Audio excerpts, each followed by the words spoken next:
পুরানো রাজনৈতিক দলের শাসন ব্যবস্থা কর্মপদ্ধতি আমরা দেখেছি 19-20 জেলাও সেই কদু।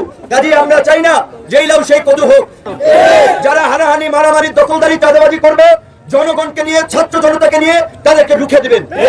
আমরা দেখতে পাচ্ছি এক ফাঁসিবাদ গেল আরেকটা ফাঁসিবাদ তৈরি হওয়ার আমি দীর্ঘদিন যাবৎ হিরো আলমকে একটা জিনিস বোঝানোর চেষ্টা করছি, পাশাপাশি ভিপি নুরের যারা দলটা আছে তাদেরকে বোঝানোর চেষ্টা করছি যে আপনারা এতদিন পিছনে যে জনসমর্থন দেখছেন অথবা হিরো আলম যে ভোট টোট পাইছিল তারা ভাবতেছিল যে এটা ব্যক্তি হিরো আলম পাচ্ছে অথবা ব্যক্তি ভিপি নুর পাচ্ছে, কিন্তু তারা এই জিনিসটা এখনও বুঝতে পারে নাই তাদেরকে তখন যারা ভোট দিছে এদের 98% মানুষ হচ্ছে বিএনপি এবং জামায়াতের কর্মী। তো তাদেরকে কেন ভোট দিল? কারণ বিএনপি জামাতের কোনো প্রার্থী ছিল না, বিএনপি জামাত থেকে ওইভাবে রাজপথে কেউ ছিল না, যার কারণে ভিপি নুর কথা বলছে। তখন পুরো বিএনপি জামাতের মানুষ মনে করছে যে না, আমাদের কাজটা ভিপি নুর করতেছে, শেখ হাসিনারে বকতেছে, গালি দিতেছে, প্রশাসনটা যা করতেছে আমরা আসি। ভাই বিকাশও গেছে অনেক, তাই না? হিরো আলমও ঠিক একই মনে করছে। এখন কালকে ধোলাই খাওয়ার পর হিরো আলমের সেন্স আসছে যে না, আমার পিছনে আসলে কোনো সমর্থন নাই। তো ভিপি নুরেরও বুঝতে আর বেশি সময় লাগবে না। ভিডিওর প্রথম অংশে আপনারা ভিপি নুরের বক্তব্য শুনে অনেকে নিশ্চয়ই কমেন্ট করে ফেলছেন আওয়ামী লীগ ফিরে এসেছে ভিপি নুরের বেশে। এটা অনেকে আমি দেখছি কালকে ভিডিওর মধ্যে লেখা শুরু করছেন, ভিপি নুর দালাল, সে একটা এটা সেটা। কেন ভাই এখন কেন মনে হচ্ছে? এখন এই কারণেই মনে হচ্ছে মাঠে আওয়ামী লীগ নাই। ভিপি নুর 300 আসনে সিট দিবে, যদিও 3টা আসনেও সে তার প্রার্থী পাশ করে আনতে পারবে না, এটা প্র্যাকটিক্যালি অবস্থা। তো সেই একটা সিচুয়েশনে আইসা এখন সে ধরবে কারে? জামাত তো সুযোগই দিচ্ছে না। সারা বাংলাদেশে গত 1 মাসে জামাতের কোনো অ্যাক্টিভিটিস পাইছেন? ব্রিগেডিয়ার আজমি একটা বক্তব্য দিছে, ডাইরেক্ট বলে দিছে দলের কেউই না, ওনার বক্তব্যটা ব্যক্তিগত অভিমত, আমরা যেমন কথা বলি তেমনই, আর বাইরে উনি কিছুই না রাইট নাও। তাহলে বাঁটি আছে কে? বিএনপি। আর বিএনপি চান্স দিচ্ছে, বিভিন্ন জায়গায় ঘটনা ঘটছে, ভাইরাল হচ্ছে, এগুলোর পক্ষে বিপক্ষে আপনি যুক্তি দেখাচ্ছেন, ওই আওয়ামী লীগের মতনই যুক্তি। আওয়ামী লীগ যেমন যাই করতো গণহারে কি বলতো, পুলিশও বলতো এটা বিএনপি জামাত, এমপিরও বলতো বিএনপি জামাত, ছাত্রলীগও বলতো বিএনপি জামাত। এখন যেটা হচ্ছে কি, কোথাও কিছু হলে ওরা ফিরে এসেছে ছাত্রলীগ আফসোস লীগের বেশে অথবা আনসার লীগের বেশে, সব কিছুর মধ্যে আপনি লীগ খুঁজে পান। এটা একটা মজার জিনিস তৈরি হয়ে গেছে।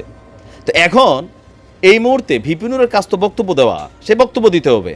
তো সে এখন বক্তব্যের জন্য কারে খুঁজে পাইছে? যেই কাজটা এতদিন আওয়ামী লীগের জন্য ছিল, এটা এখন বিএনপির উপর হাবি হইয়া বসছে কি না? বসছে। তো এখন ভিপি নুরের যে অবস্থান, রাতারাতি অনেকের কাছে এটা ভিলেন হয়ে গেছে। আমি কিন্তু সেই আগে থেকে বলছি, তখন আপনারা বলতেন বেটা তুই তো বলবি তোর দলের নো, এদের যে ভাষা প্রয়োগ এটা সুস্থ রাজনীতির জন্য পজিটিভ না। আপনি সমালোচনা করবেন, আপনি গোলাম মোল্লা রনিরে দেখেন সমালোচনার জন্য, আন্দালিবুর রহমান পার্থকে দেখেন, মানে যাদেরকে আইডিয়োলজিমের জায়গাতে মোটামুটি মানুষ পছন্দ করে একটা কম বেশি, যাদের কথোপকথন মানুষ শোনে, উগ্রতা, তারপর খালি এটা করে ফেলবো সেটা করে ফেলবো। এখন দেখেন বিএনপির কোন কোন ভাষায় ভিপি নুর অ্যাকশন দিচ্ছে। প্রতিদিন তার যেখানে একটা টকশো থাকে, যেখানে একটা সমাবেশ থাকে, সেখানে বসেই আন্দোলনের ডাক দিচ্ছেন, আর বিএনপিকে নানান নামে নানান চিন্তায় নানানভাবে অভিহিত করছেন। আবার দেখেন ইউনূস সাহেবের সাথেও 3-4 দিন আগ পর্যন্ত লাড়াচাড়া করছে, সেইখানেও লাইনে চলে আসছে। তবে কৌশলে এটাও চাচ্ছে জাতীয় সরকার টরকার বানাইয়া আমাদেরকে ঢুকান, আমরা মিলাটিলেও আপনার পরামর্শ দেই। কোথাও তো আর ডাকতেছে না, না সমন্বয়করা ডাকতেছে, না উপদেষ্টা পরিষদ থেকে কোনো ডাক আসছে, না ওইভাবে কোনো গণমাধ্যম আপনার বড় কোনো ক্যারেক্টারের সাথে একটা বৈঠক টুঠক হচ্ছে। তো সব মিলাইয়া বিএনপির জন্য এই মুহূর্তে ভাই আমরা কথাগুলো আর কজন মানুষ শুনে? ভিপি নুর কথাগুলো তো সবাই শুনে। তো ভিপি নুর প্রকাশ্যে যা বলতেছে একটা পলিটিক্যাল পয়েন্ট অফ ভিউতে, সে কিন্তু এখন 300 আসনে প্রার্থী দেবে।